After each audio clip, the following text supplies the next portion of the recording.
ಬಿಸಿಲಂತೂ ಶುರುವಾಯಿತು. ಬಿಸಿಲಿಗೆ ತಂಪಾಗಿರೋದೇನಾದರೂ ತಿನ್ನಬೇಕನ್ನಿಸ್ತಾ ಇರುತ್ತೆ. ಆ ಟೈಮಲ್ಲಿ ಪ್ರತಿಯೊಬ್ಬರಿಗೂ ನೆನಪಾಗೋದೇ ಐಸ್ ಕ್ರೀಮ್.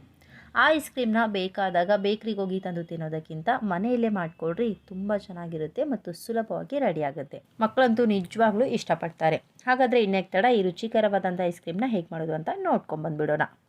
ಮೊದಲು ಸ್ಟವ್ನ ಆನ್ ಮಾಡಿ ಒಂದು ಫ್ರೈ ಪ್ಯಾನ್ ಇಟ್ಕೊತಾ ಇದ್ದೀನಿ. ಈಗ ಇದರಲ್ಲಿ ನಾನು ಅರ್ಧ ಲೀಟ್ರ್ ಆಗುವಷ್ಟು ಹಾಲು ಹಾಕ್ಕೊತಾ ಇದ್ದೀನಿ. ಗಟ್ಟಿ ಹಾಲು, ಇದಕ್ಕೆ ನೀರು ಸೇರಿಸ್ಕೋಬೇಡ್ರಿ. ನಾನು ಅರ್ಧ ಲೀಟ್ರ್ ಹಾಲನ್ನ ಉಪಯೋಗಿಸ್ತಾ ಇದ್ದೀನಿ. ನೀವು ಬೇಕಂದರೆ 1 ಲೀಟ್ರು 2 ಲೀಟ್ರು ನಿಮಗೆ ಎಷ್ಟು ಬೇಕೋ ಅಷ್ಟು ಹಾಲನ್ನ ಉಪಯೋಗಿಸ್ಕೊಳ್ರಿ. ಈಗ ಗ್ಯಾಸನ್ನು ಮೀಡಿಯಮ್ ಫ್ಲೇಮ್ನಲ್ಲಿಟ್ಟು ಮಿಕ್ಸ್ ಮಾಡ್ತಾ ಹಾಲನ್ನು ಚೆನ್ನಾಗಿ ಕುದಿಸ್ಕೊಳ್ಳೋಣ. ಅರ್ಧ ಲೀಟ್ರ್ ಇರುವಂಥ ಹಾಲು 1/4 ಲೀಟ್ರ್ ಆಗಬೇಕು. ಅಲ್ಲಿವರೆಗೂ ಚೆನ್ನಾಗಿ ಕುದಿಸ್ಕೋಬೇಕು. ಹಾಲು ಚೆನ್ನಾಗಿ ಕುದೀಲಿ, ಅಷ್ಟರಲ್ಲಿ ಕಡೆ ಕೆಲವೊಂದನ್ನು ಗ್ರೈಂಡ್ ಮಾಡ್ಕೊಳ್ಳೋಣ. ಈ ಕಡೆ ಮಿಕ್ಸಿ ಜಾರ್ ತೊಗೊಂಡಿದ್ದೀನಿ. ಅದರಲ್ಲಿ ನಾನು ಒಂದು ಸ್ವಲ್ಪ ಬಾದಾಮ್ ಹಾಕ್ಕೊತಾ ಇದ್ದೀನಿ. ನಾನು ಬಾದಾಮನ್ನು ಈ ರೀತಿ ಡೈರೆಕ್ಟಾಗಿ ಹಾಕ್ಕೊತಾ ಇದ್ದೀನಿ. ನೀವು ಬೇಕಂದರೆ ಬಾದಾಮನ್ನ ಸ್ವಲ್ಪ ಹೊತ್ತು ನೀರಿನಲ್ಲಿ ನೆನೆಸಿ ನಂತರ ಸಿಪ್ಪೆ ತೆಗೆದು ಮಿಕ್ಸಿ ಜಾರ್ನಲ್ಲಿ ಹಾಕಿ ಗ್ರೈಂಡ್ ಮಾಡಿಕೊಡ್ರಿ. ಆಮೇಲೆ ಇದರಲ್ಲಿ ನಾನು 1-2 ಏಲಕ್ಕಿಯನ್ನು ಈ ರೀತಿ ಬಿಡಿಸಿ ಹಾಕ್ಕೊತಾ ಇದ್ದೀನಿ. ಈಗ ಇದರಲ್ಲಿ ನೀರು ಸೇರಿಸ್ತೇನೆ. ಹಾಗೆ ಸ್ವಲ್ಪ ಸ್ಮೂತಾಗಿ ಗ್ರೈಂಡ್ ಮಾಡ್ಕೊಂಬರೋಣ. ನೋಡಿರಿ, ಈ ರೀತಿ ಗ್ರೈಂಡ್ ಮಾಡ್ಕೊಂಡಿದ್ದೀನಿ. ತುಂಬ ಚೆನ್ನಾಗಿ ರೆಡಿಯಾಗಿದೆ. ಈಗ ಒಂದು ಕಪ್ನಲ್ಲಿ ಹಾಕಿ ಸೈಡಲ್ಲಿ ಇಟ್ಕೊಳ್ಳೋಣ. ನೋಡಿರಿ, ಈ ಕಡೆ ಹಾಲು ಕುದಿಸ್ಲಿಕ್ಕೆ ಇಟ್ಟಿದ್ದೇವಲ್ವ, ಹಾಲು ಕೂಡ ಚೆನ್ನಾಗಿ ಕುದೀತಾ ಇದೆ. ಹಾಲು ಕೆನೆಗಟ್ಟಬಾರ್ದು, ಹಾಗಾಗಿ ಕೈ ಬಿಡದೇನೆ ಈ ರೀತಿ ಮಧ್ಯಕ್ಕೆ ಮಿಕ್ಸ್ ಮಾಡ್ತಾ ಇರ್ರಿ.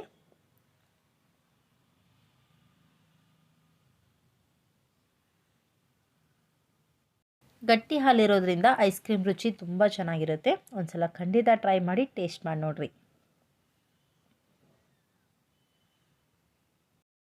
ಹಾಲು ಚೆನ್ನಾಗಿ ಕುದ್ದು ಸ್ವಲ್ಪ ಗಟ್ಟಿ ಥರ ಆಗಬೇಕು, ಅಲ್ಲಿವರೆಗೂ ಕುದಿಸ್ಕೋಬೇಕು.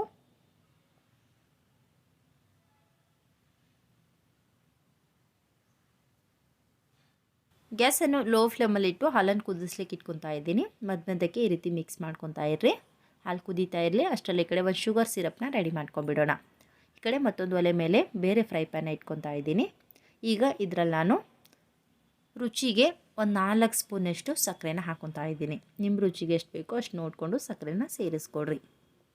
ಈಗ ಇದರಲ್ಲಿ ಹಾಲು ನೀರು ಯಾವುದು ಸೇರಿಸ್ಕೋಬೇಡ್ರಿ. ಹಾಗೆ ಮಿಕ್ಸ್ ಮಾಡ್ತಾ ಚೆನ್ನಾಗಿ ಕರಗಿಸ್ಕೊಳ್ಳೋಣ. ಗ್ಯಾಸನ್ನು ಮೀಡಿಯಮ್ ಫ್ಲೇಮ್ನಲ್ಲಿ ಇಟ್ಕೊಡ್ರಿ. ಇದೇ ರೀತಿ ಕೈ ಬಿಡದೇ ಮಿಕ್ಸ್ ಮಾಡ್ತಾ ಇರ್ರಿ. ಇದೇ ರೀತಿ ಮಿಕ್ಸ್ ಮಾಡ್ತಾ ಹೋದಂತೆ ಸಕ್ಕರೆ ಎಲ್ಲ ಚೆನ್ನಾಗಿ ಕರಗಿ ಕಲರ್ ಚೇಂಜ್ ಆಗ್ಲಿಕ್ಕೆ ಶುರುವಾಗುತ್ತೆ. ಅಲ್ಲಿವರೆಗೂ ನಾವು ಇದೇ ರೀತಿ ಮಿಕ್ಸ್ ಮಾಡ್ತಾನೆ ಇರೋಣ. ಸೈಡಲ್ಲಿ ಹಾಲನ್ನು ಕೂಡ ಮಧ್ಯಕ್ಕೆ ಮಿಕ್ಸ್ ಮಾಡಿಕೊಡ್ರಿ.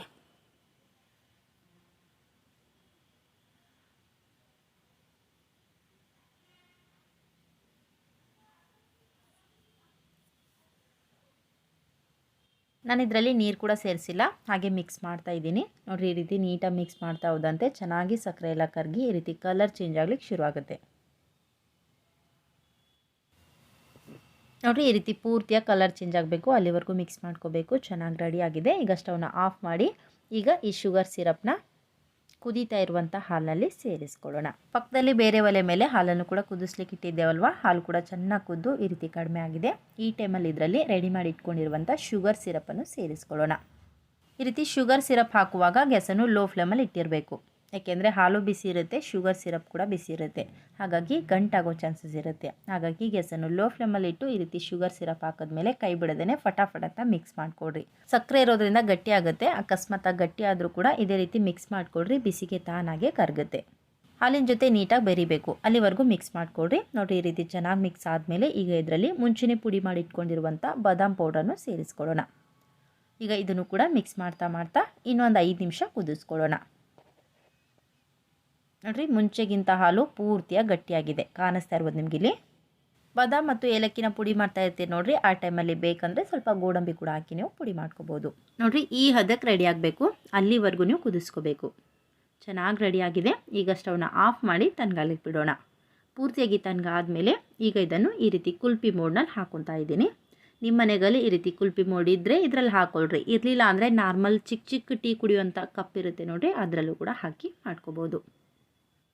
ನೋಡಿರಿ, ಎಲ್ಲ ಮಿಶ್ರಣವನ್ನು ಈ ರೀತಿ ಕುಲ್ಫಿ ಮೋಡ್ನಲ್ಲಿ ಹಾಕಿದ್ಮೇಲೆ ಮೇಲ್ಗಡೆಯಿಂದ ಅಲ್ಯೂಮಿನಿಯಂ ಕವರಿಂದ ಕ್ಲೋಸ್ ಮಾಡ್ಕೋಬೇಕು. ಎಲ್ಲರ ಹತ್ರನೂ ಅಲ್ಯೂಮಿನಿಯಂ ಕವರ್ ಇರಲ್ಲ, ಹಾಗಾಗಿ ನಾನಿವತ್ತು ಈ ರೀತಿ ಕವರಿಂದ ಕ್ಲೋಸ್ ಮಾಡ್ಕೊತಾ ಇದ್ದೀನಿ. ನಾರ್ಮಲ್ ಮನೆಯಲ್ಲಿ ಯಾವುದಾದ್ರೂ ಪ್ಲಾಸ್ಟಿಕ್ ಕವರ್ ಇರುತ್ತೆ ನೋಡಿರಿ, ಆ ಕವರನ್ನು ಈ ರೀತಿ ಚಿಕ್ಕ ಚಿಕ್ಕದಾಗಿ ಕಟ್ ಮಾಡಿ ಮೇಲಿಂದ ಕ್ಲೋಸ್ ಮಾಡಿಕೊಡ್ರಿ. ಕವರ್ ಬೀಳುತ್ತೆ ಅನ್ನೋದಾದರೆ ಮೇಲ್ಗಡೆಯಿಂದ ನೀಟಾಗಿ ಈ ರೀತಿ ರಬ್ಬರ್ ಹಾಕೊಡ್ರಿ, ಆಗ ನೀಟಾಗಿ ಕೂರುತ್ತೆ, ಎಲ್ಲೂ ಅಳಗಡಲ್ಲ. ಅಲ್ಯೂಮಿನಿಯಂ ಕವರ್ ಇದ್ದರೆ ಮಾತ್ರ ಐಸ್ ಕ್ರೀಮ್ ಚೆನ್ನಾಗಿ ಮಾಡ್ಕೋಬೋದು ಅಂತ ಕೆಲವೊಬ್ರು ಅಂತಿರ್ತಾರೆ. ಹಾಗೇನಿಲ್ಲ, ಅಲ್ಯೂಮಿನಿಯಂ ಕವರ್ ಇಲ್ಲದೇ ಇದ್ದರೂ ಕೂಡ ತುಂಬ ಸುಲಭವಾಗಿ ನಿಮ್ಮ ಮನೆಯಲ್ಲಿ ನೀವು ಐಸ್ ಕ್ರೀಮ್ನ ರೆಡಿ ಮಾಡ್ಕೋಬೋದು. ನೋಡಿರಿ, ಈ ರೀತಿ ಕವರ್ನ ನೀಟಾಗಿ ಕ್ಲೋಸ್ ಮಾಡಿದ್ಮೇಲೆ ಮಧ್ಯದಲ್ಲಿ ಈ ರೀತಿ ಸ್ವಲ್ಪ ಗ್ಯಾಪ್ ಮಾಡಿಕೊಡ್ರಿ, ಯಾಕೆಂದರೆ ಐಸ್ ಕ್ರೀಮ್ ಕಡ್ಡಿನ ಹಾಕೋಬೇಕು. ನೋಡಿ, ಮಧ್ಯದಲ್ಲಿ ಸ್ವಲ್ಪ ಕಟ್ ಮಾಡಿ ಈ ರೀತಿ ಕಡ್ಡಿನ ಜೋಡಿಸ್ಕೊತಾ ಇದ್ದೀನಿ. ತೆಳ್ಳಗಿರೋದ್ರಿಂದ ಕಡ್ಡಿ ಆ ಕಡೆ ಈ ಕಡೆ ಒಂದು ಸ್ವಲ್ಪ ಅಳಗಾಡ್ತಾ ಇರುತ್ತೆ, ಗಟ್ಟಿ ಆದಮೇಲೆ ತಾನಾಗೆ ಸ್ಟಿಕ್ ಆಗುತ್ತೆ. ಈಗ ಇವಾಗನು ಫ್ರಿಜ್ನಲ್ಲಿ ಇಟ್ಕೊಳ್ಳೋಣ. ಐಸ್ ಮಾಡ್ಕೊತೀರಿ ನೋಡಿರಿ, ಆ ಜಾಗದಲ್ಲಿಟ್ಟು ಒಂದು 5 ಅವರ್ ಆದರೂ ಬಿಡ್ರಿ. ಇಲ್ಲಾಂದರೆ ರಾತ್ರಿಯಲ್ಲೇ ಮಾಡಿ ಬೆಳಿಗ್ಗೆವರೆಗೂ ಬಿಟ್ಟರೆ ಬೆಳಿಗ್ಗೆ ಅನ್ನುವಷ್ಟರಲ್ಲಿ ನಿಮಗೆ ಐಸ್ ಕ್ರೀಮ್ ರೆಡಿ ಆಗುತ್ತೆ. ನಾನು ರಾತ್ರಿಯಲ್ಲೇ ಮಾಡಿ ಇಟ್ಕೊಂಡ್ಬಿಟ್ಟಿದ್ದೆ, ಬೆಳಿಗ್ಗೆ ಅನ್ನುವಷ್ಟರಲ್ಲಿ ಈ ರೀತಿ ಐಸ್ ಕ್ರೀಮ್ ರೆಡಿ ಆಗಿದೆ. ಈಗ ಯಾವ ರೀತಿ ಬಂದಿದೆ ಅಂತ ನಿಮಗೆ ತೋರಿಸ್ತೀನಿ ನೋಡಿರಿ. ಈಗ ರಬ್ಬರ್ ತೆಗೆದು ಮೇಲ್ಗಡೆ ಇರುವಂಥ ಕವರ್ನ ತೆಗಿತಾ ಇದ್ದೀನಿ. ನೀವು ಕವರ್ ಹಾಕ್ತೇನೆ ಹಾಗೆ ಕೂಡ ಮಾಡ್ಕೋಬೋದು.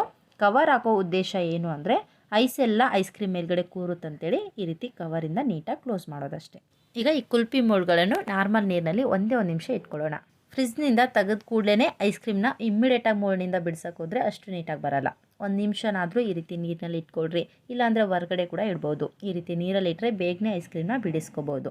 ತುಂಬ ಹೊತ್ತು ನೀರಲ್ಲಿ ಇಟ್ಕೊಳ್ಳೋದೇನಿಲ್ಲ, ಒಂದು ಸ್ವಲ್ಪ ಇಟ್ಟಾದಮೇಲೆ ಇಮ್ಮಿಡಿಯೇಟಾಗಿ ಮೋಲ್ಡನ್ನು ಹೊರಗಡೆ ತೆಗೆದು ಈಗ ಐಸ್ ಕ್ರೀಮ್ನ ಬಿಡಿಸ್ಕೊಳ್ಳೋಣ. ನೋಡಿರಿ, ತುಂಬ ನೀಟಾಗಿ ಬರುತ್ತೆ, ಕೆಳಗಡೆ ಎಲ್ಲೂ ಅಂಟ್ಕೊಂಡಿರಲ್ಲ. ನೋಡಿದ್ರೇ ಬಾಯಲ್ಲಿ ನೀರು ಬರ್ತಾ ಇದೆ ಅಲ್ವಾ? ನಿಜವಾಗ್ಲೂ ತಿನ್ನಲಿಕ್ಕೂ ಅಷ್ಟೇ ರುಚಿಯಾಗಿತ್ತು. ಒಂದು ಸಲ ಖಂಡಿತ ಟ್ರೈ ಮಾಡಿರಿ. ಈ ರೀತಿ ಮಾಡಲಿಕ್ಕೆ ನಿಮಗೆ ಜಾಸ್ತಿ ಟೈಮೇನು ಬೇಕಾಗಲ್ಲ, ಜಾಸ್ತಿ ಸಾಮಗ್ರಿಗಳು ಕೂಡ ಬೇಕಾಗಿಲ್ಲ. ಮನೆಯಲ್ಲೇ ಇರುವಂಥ ಸಾಮಗ್ರಿಗಳನ್ನು ಉಪಯೋಗಿಸಿನೇ ಮಾಡ್ಕೋಬೋದು. ತುಂಬ ರುಚಿಯಾಗಿರುತ್ತೆ ಮತ್ತು ಪ್ರತಿಯೊಬ್ಬರಿಗೂ ಕೂಡ ಇಷ್ಟ ಆಗುತ್ತೆ. ಈ ರೆಸಿಪಿ ಇಷ್ಟ ಆದರೆ ಲೈಕ್ ಮಾಡಿರಿ ಮತ್ತು ಶೇರ್ ಮಾಡಿರಿ. Thank you.